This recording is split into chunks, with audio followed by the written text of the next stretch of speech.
Hello, everybody, and welcome to this round number 18. This is the WBC Talk. Stay home, stay safe. It's a pleasure to be with you at your home, getting into your house. And I want to introduce first Xochitl Lagarda from the WBC University. Xochitl, welcome.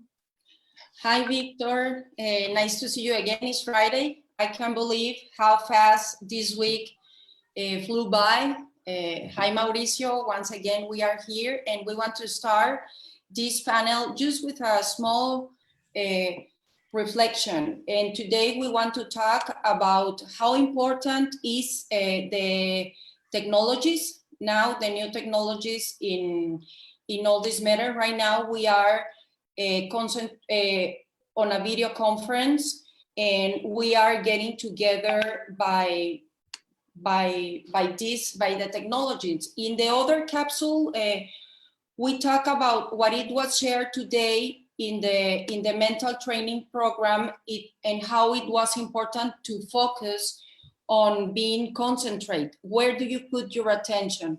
So today we share in the talk about some platforms that are sharing in the internet, where you can find online courses that those are very, very important for the athletes, for the boxers to be focused. And if you visit the fan page of the WBC University, you will find some of those tips in that page, so you can practice during confinement. Not only we've been talking about having positive thoughts, but those positive thoughts have to be mentalized. We have to train the mind to be able. Education is the center of everything. So let's use the new technologies to be educated and to take care of us through education and through what technology has to offer us. So this is what I want to share with you today, and it's very nice to see you again. Thank you, Xochitl. Now I want to introduce Mauricio Suleiman, President of the World Boxing Council. Mauricio, how are you doing? Fine, thank you. And just as Xochitl is talking about technology, it seems that technology knocked us out today. We're having technology problems to connect with our dear Mike, who is the star of this WBC Talks to finish our week. This is number 18. We have had great programs, and we were all very much looking forward to having this one-on-one with Mike Tyson, Miguel, my dearest friend. But unfortunately, there are times that technology plays that trick, and we are still trying to connect. We're gonna wait a couple of minutes. If not, then we will reschedule for next week to have the WBC Talks with the great Mike Tyson. Mike is a very, very special icon for the sport of boxing, the youngest ever to capture the heavyweight title when he was 20 years old. I see my nephews, they are 22, 24, and I cannot believe that someone that age could become the heavyweight champion, and especially the kind of power that Mike Tyson was when he was a champion. One punch knockout, he was tremendous, and just a great fighter. I was going to study. I was in high school, and I cannot. with my, it was 1986, and it was precisely, we were gonna have a Thanksgiving break at Winchendon School. And a friend of mine had invited me to go with his parents. And 2 days before, he says, I'm sorry, you cannot come. So I'm left stranded in Massachusetts. I called my father and I said, I was supposed to be going with my friend now. I have nowhere to go. So he bought me a ticket from Boston to Las Vegas. And that was my first time in Las Vegas. And precisely it was when Mike Tyson conquered the heavyweight championship against Trevor Berbick. So that was a very special moment. I met Mike before the fight, after the fight, and a great friendship has developed over the years. Kiki, a beautiful woman who has changed the path for Mike Tyson, is very dear to everyone. And now we have Jill Diamond here. How are you, Jill? I'm good. How are you? Disappointed, but good.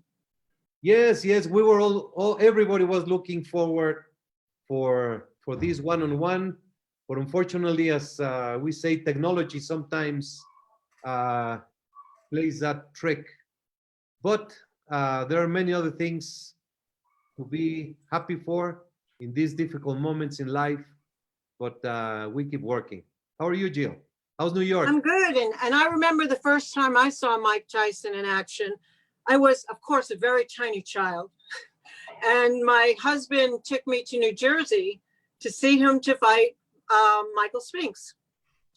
And the crowd was jammed and Ali was there. All of the heavy hitters were there, right center ring. And we paid a lot of money for the tickets. At that time, we thought it was a lot of money.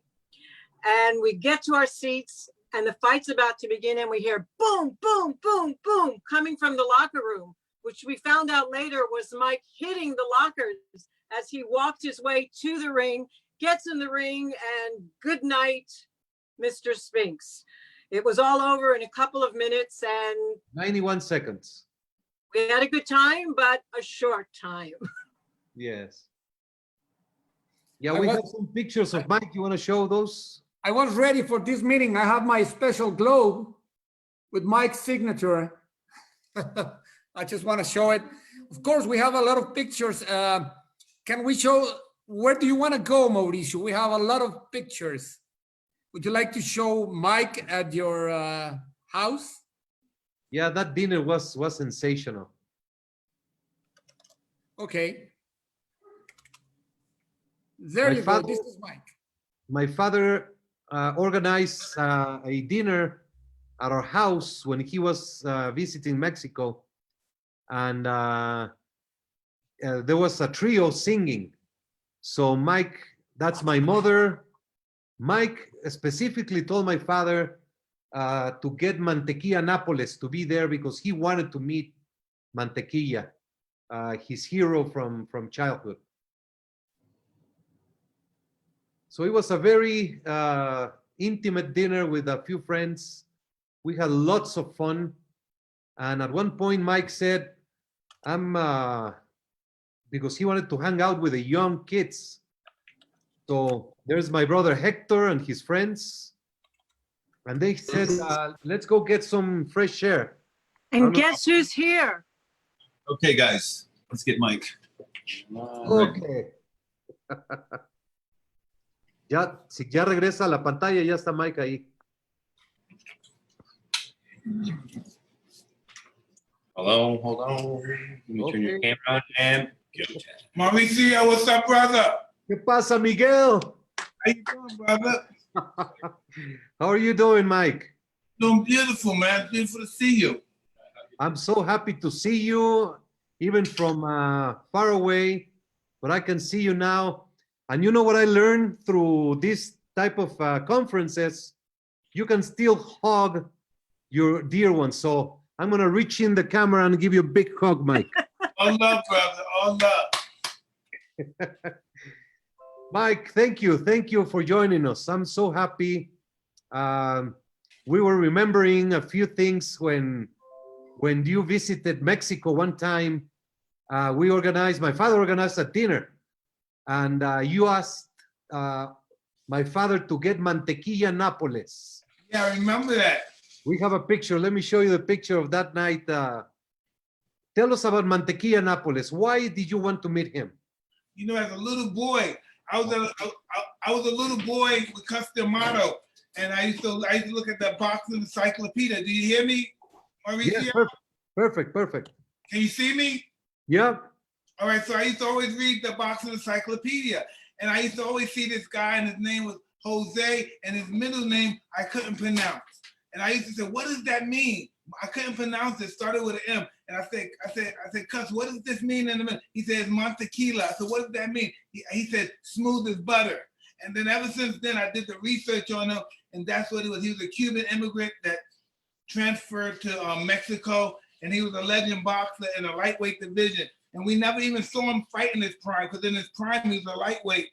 But Carlos Ortiz would never fight him, so he had to move up to welterweight. Yeah, can you see the picture? Yes, I'm looking at the great champion. Yeah, my mom sends her best regards to you. Please give him my best. And you were always so kind, Mike. You're those who have had the great honor, like me, to meet you in person, to spend time with you, and get to know the real Mike Tyson. You were always so kind, so nice, so humble, and I only have but good things to say about you, my dear Mike. Thank you so much, brother Mauricio. Well, I always wanted to be like these guys. So, who were your favorite fighters when you were growing up? Muhammad Ali, Roberto Duran, Ken Buchanan, Tony Campbell, all the greats, man. Montequilla, Nápoles, Ruben Oliveras, all those guys, all the great fighters. You know, Julio Cesar Chavez, one of the greatest fighters that God ever produced. God, he never gets the credit. What a fighter. Tell us about Chavez. We have a nice picture of you with Chavez. What?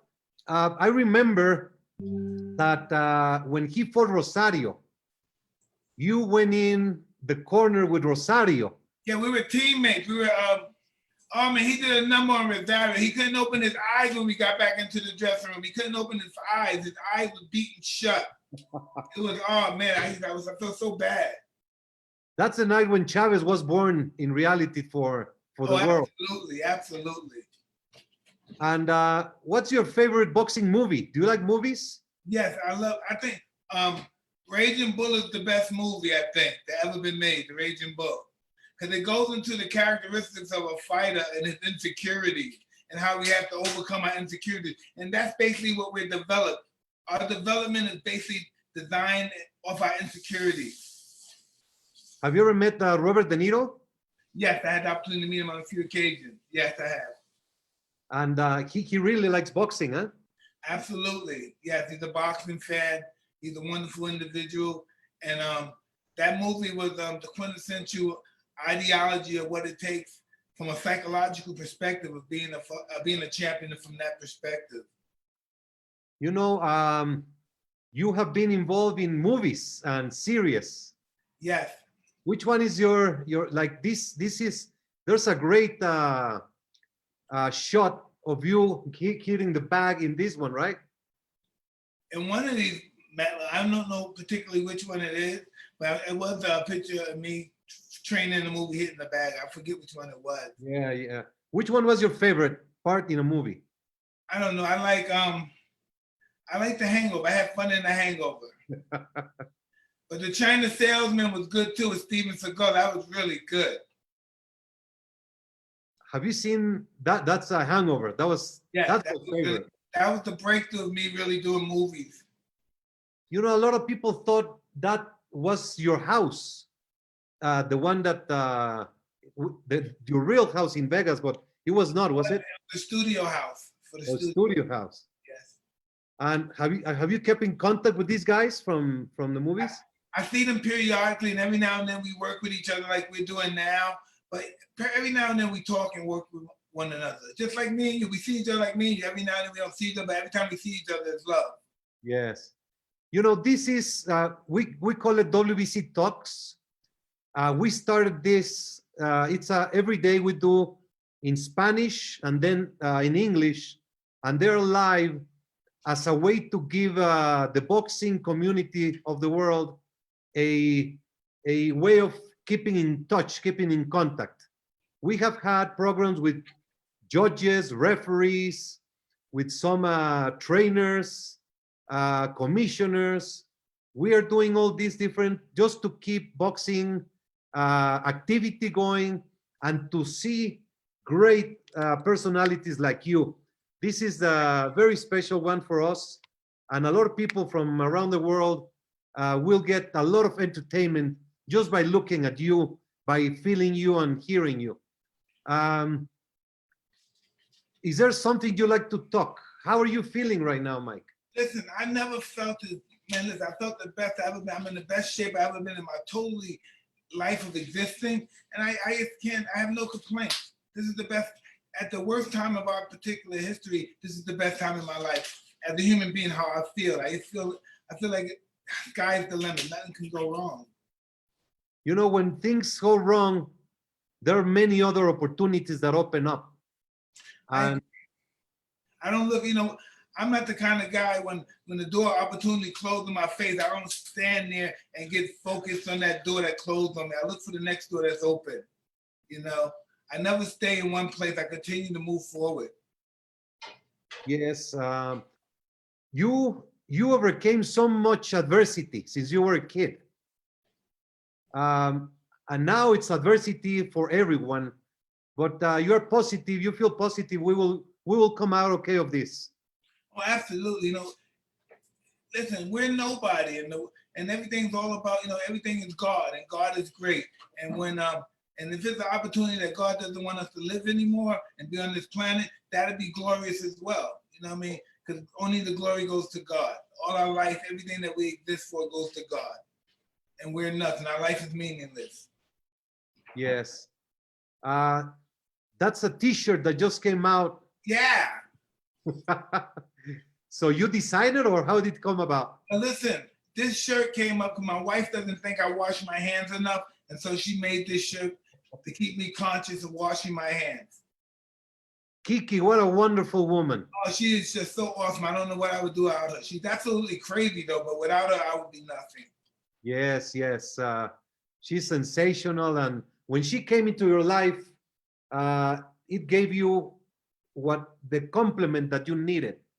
But thank you very much. When I first married her and got with her, I said, what am I doing with this crazy lady? And then I understood, as time went on, I realized that I'm with her because she makes me realize that I'm a man. That's what I need her for, to keep me on top of my toes, to know I have to be a man. That's why I have my wife. Yes. Do you realize how influential you are to millions around the world? I have no idea about that, but I'm very grateful.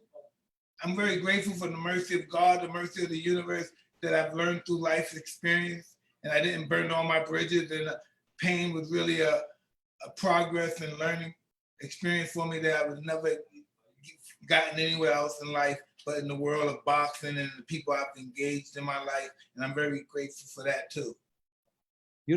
Cynthia Conte, she's got a new podcast, and she was just texting that she admires you. She's your #1 fan, and she even named her dog after you. What's her last name? Conte, Cynthia. What, she's not from England, is she? No, from California. All right, cool. Tell her thank you very much. And talking about pets, which has been your favorite pet? I had quite a few. I think my favorite of all time is pigeons. I've seen that in the movies, and I've seen pictures. What did you find in pigeons, Mike? You know what it is? It's peace.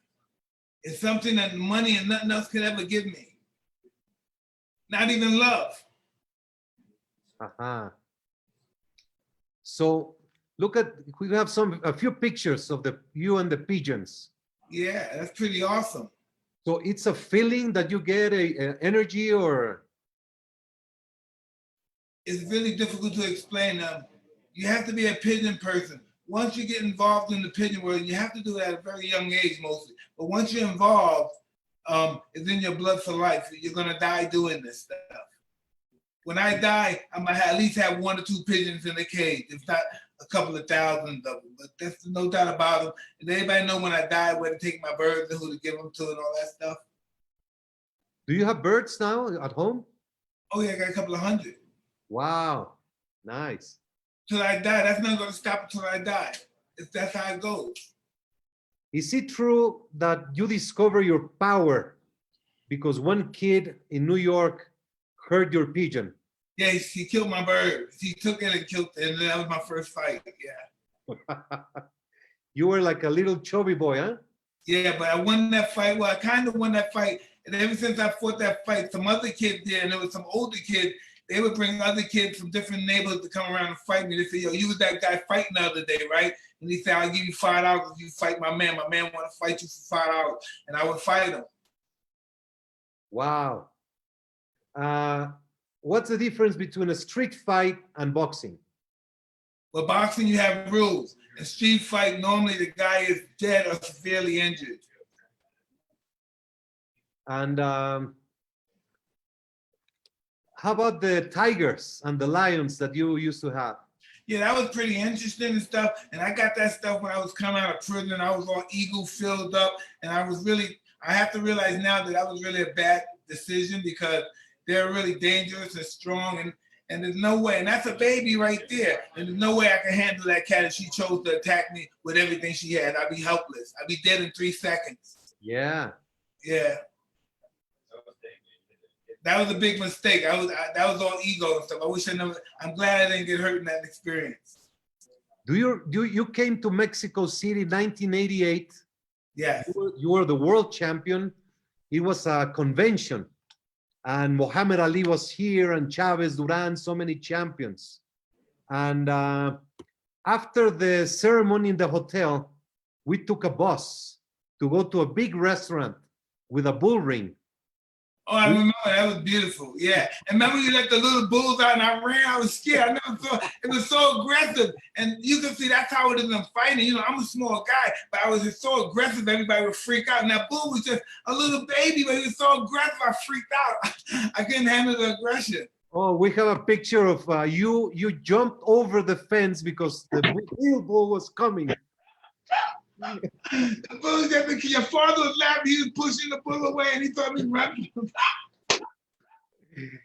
And then they give you to do like a cockfight with Zaragoza and Raton Macias. That was a great convention. I don't know if you remember in the bus that we are driving to the restaurant, the driver is so excited because there's Mike Tyson, there's Muhammad Ali. Didn't we have an accident or something? Yes, exactly. He crashed with a taxi cab, and the guy goes out of the car and starts getting in a fight with the taxi driver. And you all, the champions, are cheering for him. Unbelievable. Holy. Hey, man, look at these pictures, man. Where do you get these pictures from? I'm blown away, dude. Man, you gotta see these pictures, Rob. I'm going to put them together. I'm going to give you a nice album. That's when you jump for the bull, from the bull. Yeah, listen, right? Can I tell you something? Sure. That ring on my hand must be $1 million. That ring on my finger must be $1 million fucking dollars. Holy shit. Is that the one that you took from Jamil? Yeah, that's Jamil's ring. That's an incredible ring. Look at it. I can see it from way down here. Look how big it is, like a belt. Look at it. Look. At diamond. Look at that stuff. Look at Muhammad Ali. You're incredible. I need these pictures. Mauricio, please. I need this. It's beautiful stuff. My kids got to see this stuff. I'm going to get a nice album, all the pictures that we have, and give them to you. Oh, man, we're going to hunt you down. I'm going to call you tonight, tomorrow. Oh, man, we hunting you down for these pictures, baby. Holy moly. Oh, man. My kids got to see this. And Miguel got to see me doing this stuff. He's going to freak out. Who won? Did you win or Zaragoza won? Do you remember? Oh, you know Zaragoza no better than me. He won this stuff. Oh, this is Mauricio. Thank you. This is so beautiful, brother. Golly. Let me tell you, on that day, Mike, my father took you to the table and he said, please stay with Muhammad Ali. Take care. I'll be right back. So while you all go in, I'm standing there and Ali, Muhammad, he says, I'm hungry. So I just look around and I take something and I give it to him and he munches and he says, gives another bite and says, delicious. What it is? And I say, pork rind. Oh my God. Oh, God, you trying to kill the champ. Muslim having pork because of my fault. Jesus. Don't worry. God will forgive him. You know, my father always, you made him so proud for so many things in the ring, but then outside the ring. You're a true example of turning a bad into a good. You had learning experiences, and he always, when he saw it, he was so happy to see you here with Mantequilla when he was older. That's so beautiful. But you know what I know, Mauricio? In the real world, there's no good or bad. It's just learning. You know, there's no such thing as good or bad, evil or good. It's just learning. Learning, yes.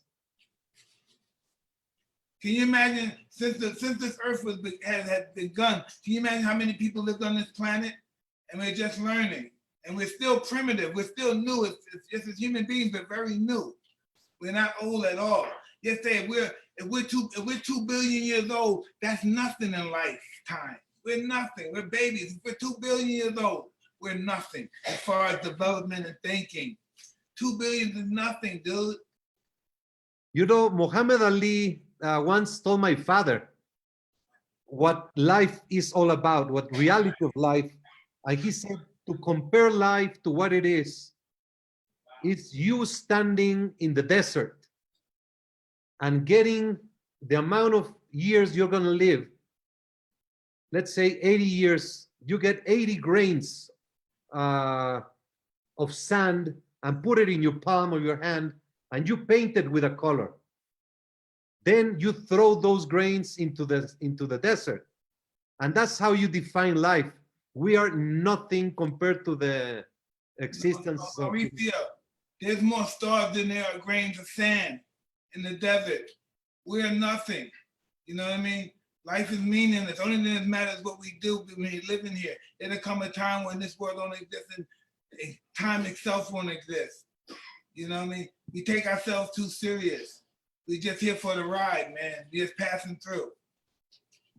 And are you still a vegan? Periodic, yeah. I'm a plant-based diet. I don't like no titles of vegan and this. I just think everything is so extreme, and we need polarity. We need balance. That's what life is. Life is the development of balance. Because you look very good, very fit. I am very fit. I am very fit. Best I've ever been in my life. Are you training, or how are you keeping? Yes, I'm training every day. And you used to like, I remember, you used to like the Chinese martial arts movies, the old ones. Oh yeah, I still do watch that stuff. Those that they talk and the mouth keeps moving? Yeah, Shaw Brothers. I love the Shaw Brothers. Yes.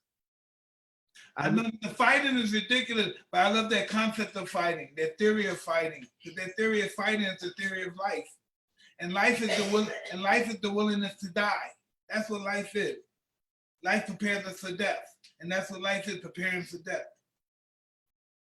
Are you gonna do more talk shows, one-on-ones? Like I have no idea. I'm interested in entertainment and cannabis resorts and stuff like that. Because you're very talented, you know?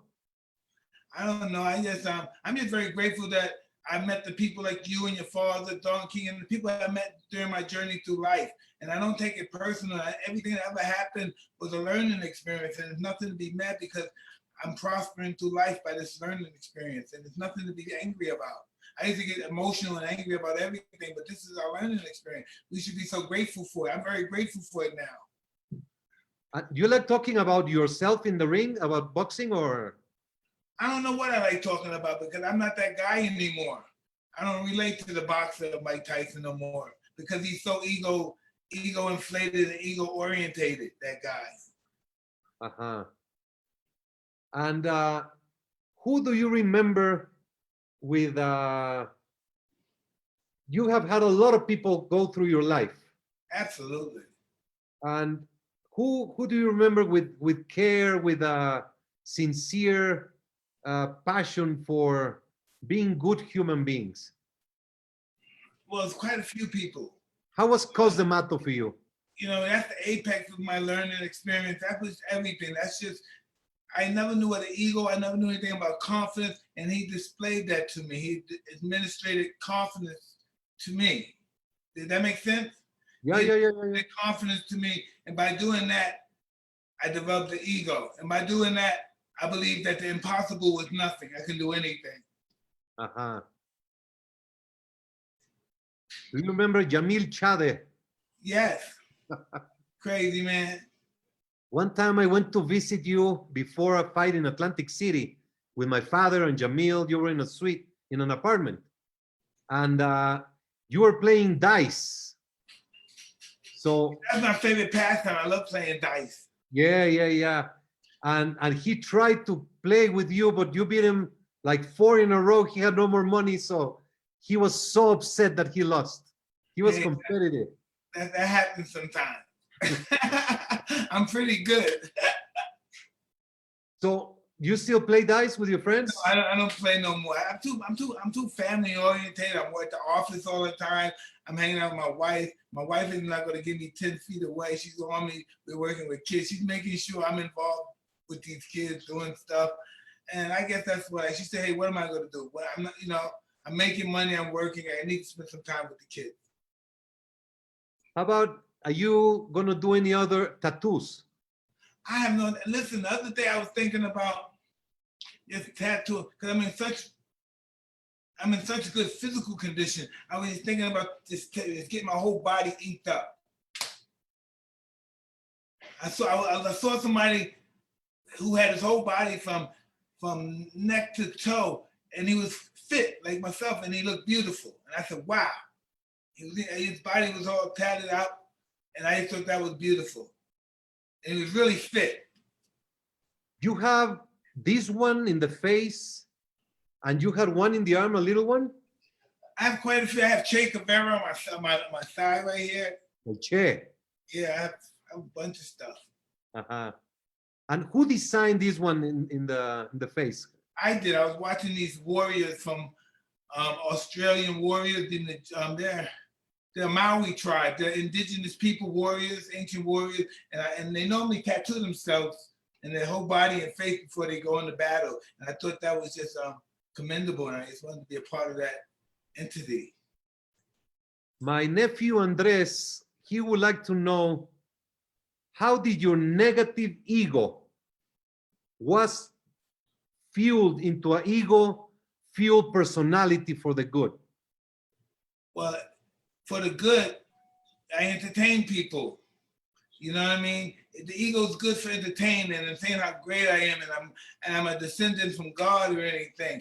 But we have our ego. God, the universe, whoever, He gives us our ego because at the end of the day, He puts us on our knees and we're begging for mercy. At the end of the day, we're going to be on our knees begging Him for mercy. Of course. Badu Jack sends his best regards to you. Please, I love him. He's a beautiful individual, beautiful human being, and give him my best. Please.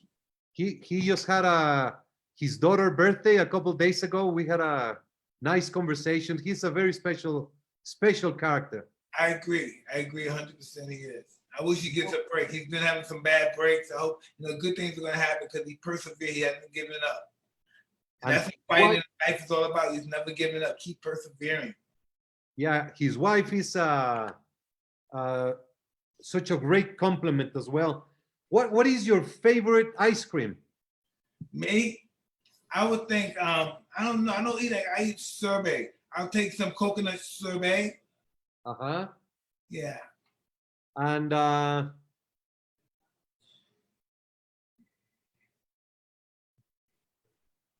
okay, is it true in Hangover that Fat Jesus, you really hit him? No way, Fat Jesus. Look at the picture of me and Snoop. That's a combination of you and Snoop. Come on. That look, that's a real tough look.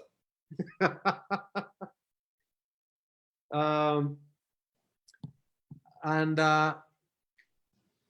how are you going to deal with every day from Mike Tyson to be a grandfather and to transcend and be a happy old man?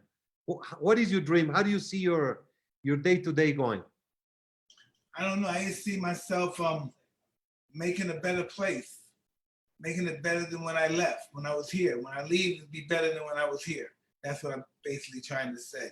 And I think I reached my greatest assets in life when I don't exist anymore. You know what I mean? When I don't have to listen to my head sometimes antagonize me about not doing the right thing or doing the right thing. And it's all about, like I said before, it's all about going to that other place of transcending when we no longer exist in the physical form and going to the spiritual form. What other sport do you like other than boxing? I like MMA. MMA.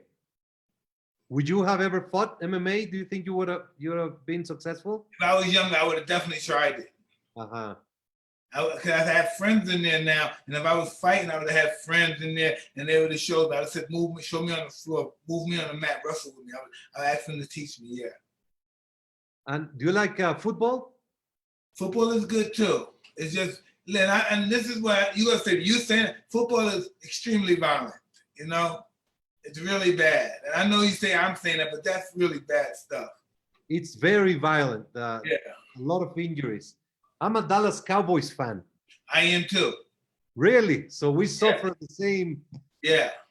Since 2005, we have not had a satisfaction, but yeah. But when they were good, weren't they good when they were good, man? Oh, they were big. Now you talking about ego, man. Oh, they quintessential ego team. Whoa, they drove you crazy. So I'm really hoping to see you soon, Mike.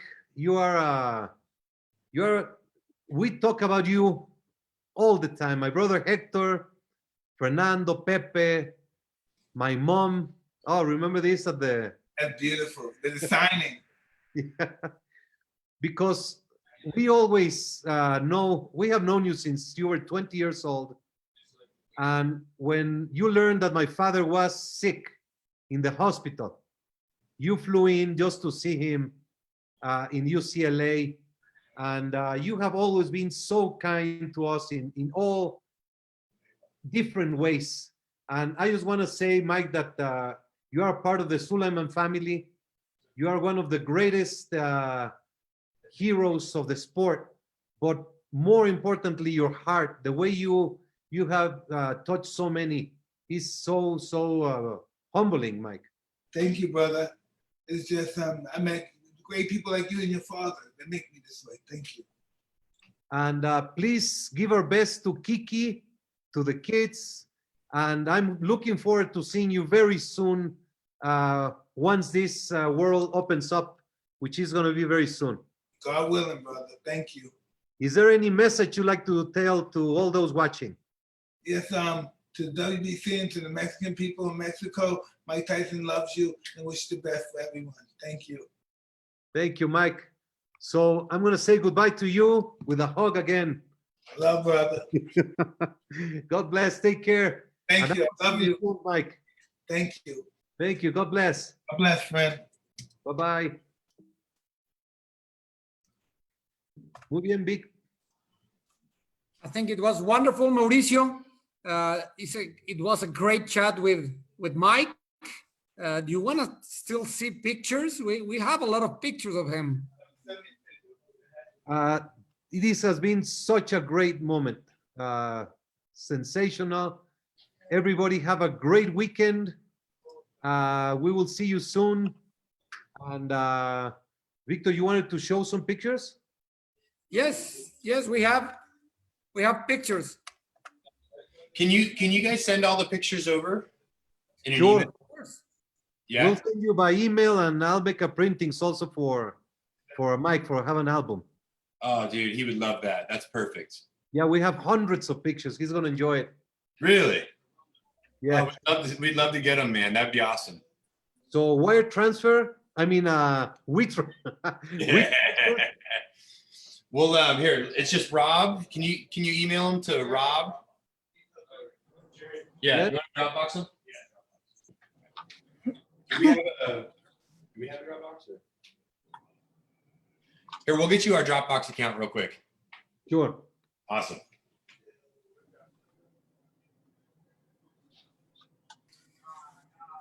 I think it was amazing for him to remember when he came to Mexico, when he spent some time with you.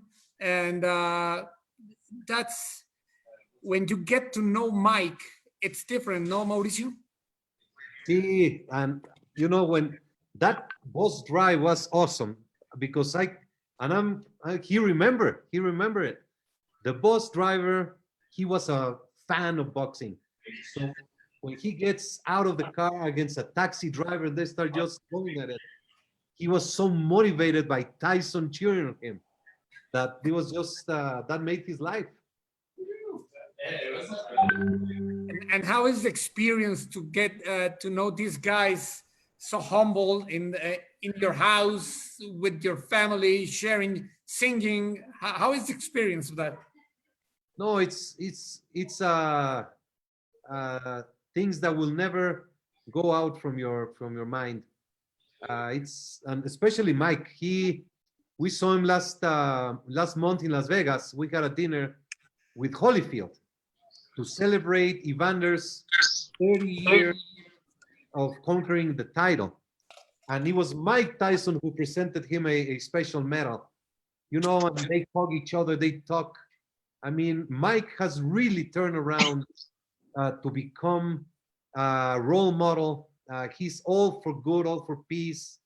He's funny. He's got a tremendous future in entertainment and a present in entertainment. But the most important is the balance, the mental health, the balance that he feels at ease every day. Look at him when he was very young. So I like to wish everyone a very happy weekend. We will be back with WBC Talks next week. We keep doing the WBC workout, and just thank Liber Cuare for the opportunity for the Boxing University platform. Jill, thank you so much for making this happen. Mo, my privilege.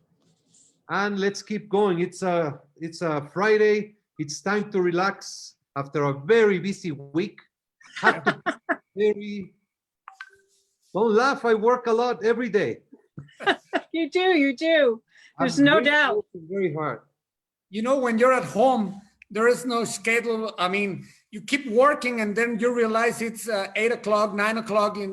So you have to stop and spend some time with the family and keep on schedule, as you have said. Very good. Jill, I love you.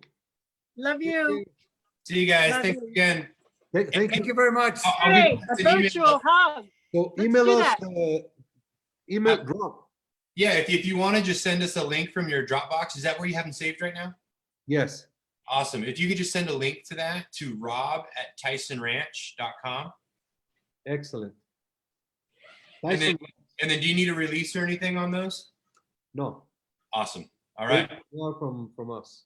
Really appreciate it, guys. That's beautiful. Mike's gonna love that. Thank you, Rob. Take care. All right, guys. See you guys. You guys have a good one. Bye-bye. Bye. Thank you, Mauricio. Thank you, Jill. And thanks, everybody, for being with us. It was Mike Tyson one-on-one with Mauricio Suleiman in the WBC Talk round number 18. 18 rounds. We'll get back here on Monday.